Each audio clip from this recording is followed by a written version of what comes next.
My name is Jonathan Klahr, and I do compositing, motion graphics.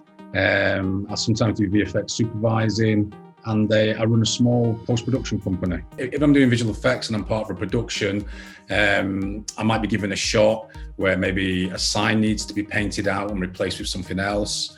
Or maybe it might be something where there's been an accident and they want some flames on a building in the background or in a car, or maybe there's like a logo on someone's t-shirt, like Nike logo, and we've got to paint that out. Sometimes as well, if it's a lot more involved, like maybe they want a spaceship in the background, I'll put together a small team and I'll get some 3D guys and other technicians, and then there'll be a lot more elements in a shot. Basically, it's a lot of digital manipulation on photography. If it's motion graphics, basically a lot of the time I'll get given a brief from an agency and I might have to make like a short motion graphic film, explaining a new product, which then I might go on social media. Occasionally it might go on television broadcast. Other motion graphics things they might be like someone in corporate who needs to tell a load of facts and figures about their organization. So we'll make a film with lots of like very kind of graphic, flat looking charts and edits, and you'll find out about a company and what it does. Sometimes also we do things like traditional animation. We'll comp traditional animation. I'll get some backgrounds, hand-drawn backgrounds, maybe some kind of animation that's been made in another program, and it might want all editing together, with shadows or colorizing or some kind of grade putting on it before it goes to edit. So we sometimes do that as well.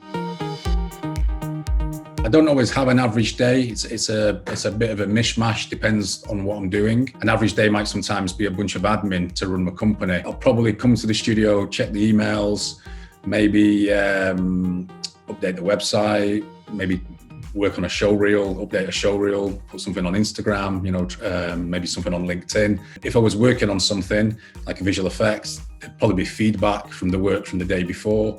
So I'd go through the feedback, make some adjustments, send some new versions. Same if it was motion graphics. Secondary school I never really enjoyed. I think allegedly my mum reminds me that the first year went okay. I just really wasn't into it. I only got 5 GCSEs. Then I took a few years off, and then eventually I went back to college and did an A-level art. I think I became more academic and focused on actually really wanting to learn things after being about 25. But how I ended up doing what I did is because my mum and dad sat me down and said, "Son, you better sort out your life and what is it you really want to do." I really wanted to get into films, doing special effects, but it was kind of, I guess it was like tricky back then because you couldn't really study these things in regular college or university. I remember going to some colleges just to look into them.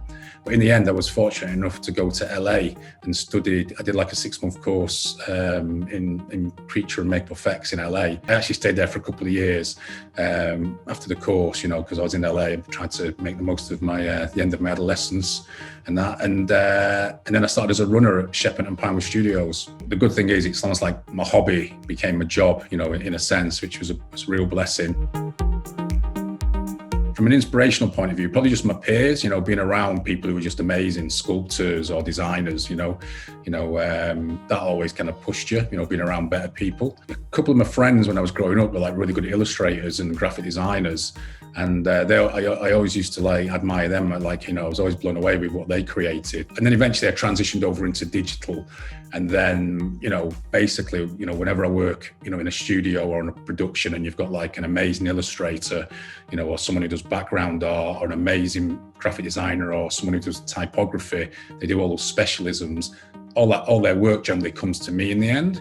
And I get like the pleasure of just mixing down just this amazing layout or beautiful design. And generally I get like a big pat on the back and go like, "Oh, that's brilliant." But actually I just did the technical stuff, and, put a little bit of artistry in it. That's really the inspiration all the time these days. It's just giving work off other people and seeing how great it is and learning from them, mixing it down and then picking up some stuff along the way. Don't undersell yourself and don't do stuff for free. It's so important. It's created false expectations of the artistry. Don't give up because, you could apply to 50 companies and not hear from any of them. Oh, the most important thing, practice. Practice, practice, practice. Doesn't matter how old you are, you've always got to keep practicing. Just stick at it, keep rowing. If it's something you really want to do, I think you always get there in the end.